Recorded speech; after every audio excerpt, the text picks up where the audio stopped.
3 जनवरी 2012 दुनिया का सबसे बड़ा जहाज़ अपने 7 दिन के टूर पर निकलता है। जहाज़ ने यूरोप का सफ़र करना होता है। इस जहाज़ को कोस्टा कॉन्कॉर्डिया का नाम से जाना जाता है। ये जहाज़ स्ट्रेटेजिक टाइटैनिक से भी साइज़ में काफ़ी बड़ा था। इटली के सिविटावेकिया शहर से मामूल के मुताबिक मेडिटेरेनियन सी का सफ़र करते हुए कोस्टा कॉन्कॉर्डिया कोस्टा क्रूज़ेस के ज़रिए चलाया जाने वाला 1,14,500 टन का लग्जरी लाइनर था, जिसमें 4,200 से ज़्यादा पैसेंजर्स और क्रू सवार था। इस जहाज़ में क्या कुछ नहीं था। 4 बड़े स्विमिंग पूल्स, 5 रेस्टोरेंट्स, 13 अलग अलग बार्स और एक बड़ा सा कैसीनो। इसके अलावा बास्केटबॉल कोर्ट और लग्जरी जिम भी और बहुत कुछ। कैप्टन फ्रांसिस्को शिटेनो की क़यादत में जहाज़ का रास्ता टायरेनियन समुंदर को पार करने के लिए मुकर्रर किया गया था, जो गीगलियो के खूबसूरत जजीरे के करीब से गुजरता था। जहाज़ की पहली डेस्टिनेशन थी इटली का शहर सोवाना, जिसका सफ़र 3 दिन था।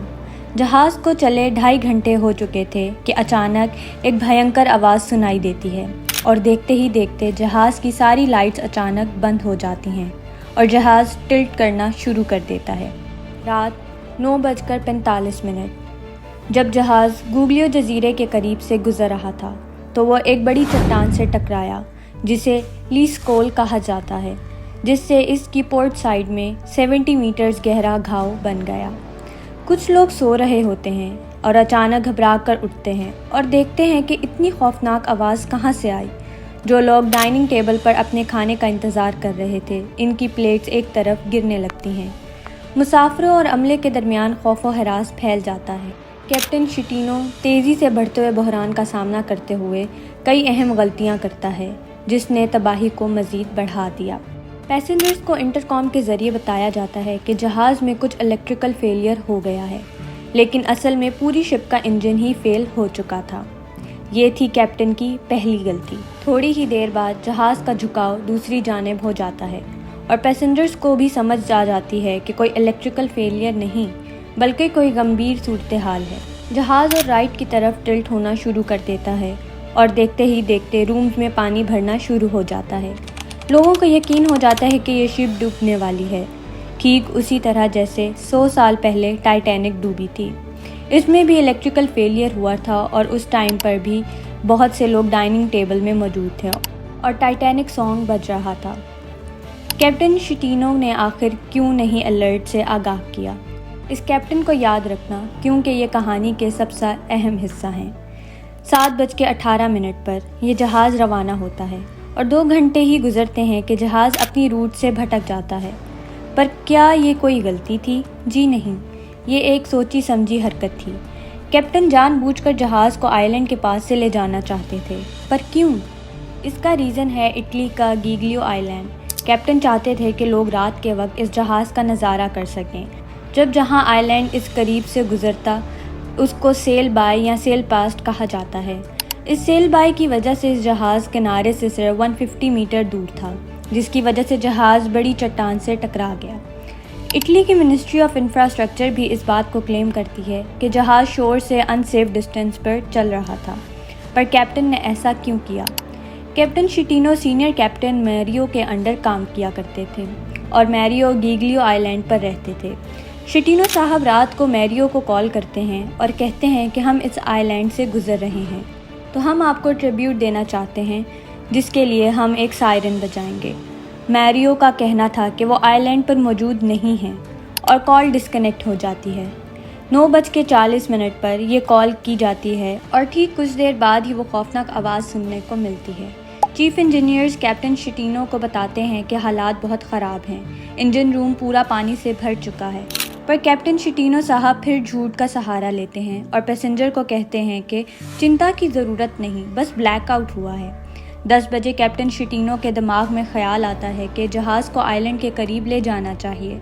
पानी के बीच में अगर जहाज़ डूब गया तो ज़्यादा ख़तरनाक होगा, जिस पर जहाज़ यू टर्न ले लेता है, जिसकी वजह से वो सीधा होने की बजाय दूसरी तरफ टिल्ट होना शुरू कर देता है। जहाज़ के क्राइसिस कोऑर्डिनेटर रोबर्टो फेरानी शिटीनो को 2 बार कॉल करते हैं। दूसरी कॉल पर शिटीनो मानते हैं कि जहाज़ में कुछ गड़बड़ है, पर अपनी गलती को कवर अप करने के लिए कहते हैं कि ये जो लाइट गई है उसकी वजह से एक्सीडेंट हुआ है। اسی دوران پیسنجرز پریشان ہو کر لوکل پولیس کو کال کر دیتے ہیں، جس پر اٹالین کوسٹ گارڈ کیپٹن شٹینو کو کال کر کے کہتے ہیں کہ ہمیں بتاؤ کہ آخر شپ میں کیا چل رہا ہے، جس پر کیپٹن صاحب کہتے ہیں کہ کچھ نہیں ہوا، صرف بلیک آؤٹ ہے۔ یہ بات تب کی جاتی ہے جب کولیجن کو بھی آدھا گھنٹہ ہوا چلا تھا۔ 10:22 پر شٹینو ریڈیو آپریٹر کو کہتے ہیں کہ تم کوسٹ گارڈ کو کال کر کے بتاؤ کہ جہاز کے لیفٹ سائڈ پر ٹکر ہو گئی ہے اور ٹگ بورڈز کی مدد چاہیے۔ 10:33 PM پر ایمرجنسی الارم ریز کیا جاتا ہے اور پیسنجرز کو بتایا جاتا ہے کہ اسمبلی ایریاز میں اکٹھے ہو جائیں۔ ایکسیڈنٹ کے 1 گھنٹہ گزرنے کے بعد بھی کیپٹن شٹینو آرڈر دیتے ہیں کہ جہاز کو ابینڈن کیا جائے۔ اس آدیش کے بعد شپ میں کیوس مچ جاتا ہے اور پیسنجرز لائف بورڈز کی طرف بھاگتے ہیں۔ دھکا مکی شروع ہو جاتی ہے اور کیپٹن صاحب خود بھی ڈر جاتے ہیں اور جہاز چھوڑ کر بھاگ جاتے ہیں۔ اس آئی لینڈ کے ڈپٹی میئر میریو پیلیگرینی کو جیسے ہی پتہ چلتا ہے اس حادثے کا تو وہ فوراً عام سویلین کی طرح لوگوں کی مدد کے لیے پہنچ جاتے ہیں۔ یہ خود لائف بورڈ میں گئے اور پانی میں چھلانگ لگا کر لوگوں کی مدد کرنے لگے۔ اس ایویکویشن میں 2500 سے 3000 پیسنجرز کو نکال لیا جاتا ہے، لیکن مزید 400 لوگ ابھی جہاز میں موجود ہیں۔ ریسکیو ٹیم 100 لوگوں کو پانی سے بچا لیتی ہیں۔ صبح تک کافی لوگ ریسکیو کیے جا چکے ہوتے ہیں اور 3 لوگوں کی موت کنفرم ہو چکی ہے، لیکن کچھ لوگ ابھی بھی پھنسے ہوئے تھے۔ گیگلیو کے لوکلز نے بھی ان لوگوں کی مدد کی اور اپنے گھروں کے دروازے کھول دیے۔ آئی لینڈ پر اسکول، چرچز، کینٹینز کو سروائیورز کے شیلٹر کے لیے کھول دیا گیا۔ ایمرجنسی ایڈز بھی دی گئی، لیکن دوسری طرف جو ریسکیو آپریشن چل رہا تھا وہ 2.5 ویکس تک چلتا رہا۔ ٹوٹل 32 لوگوں کی موت واقع ہوئی۔ پر اس کیپٹن کے ساتھ آخر کیا ہوا جو جھوٹ پر جھوٹ بولتا رہا؟ کورٹ میں کیس چلا تو شٹینو صاحب نے پھر سے جھوٹ بولنا شروع کر دیا اور کہا کہ جہاز ٹلٹ تھا جس کی وجہ سے ان کا پاؤں سلپ ہوا اور وہ لائف بوٹ میں گر گئے۔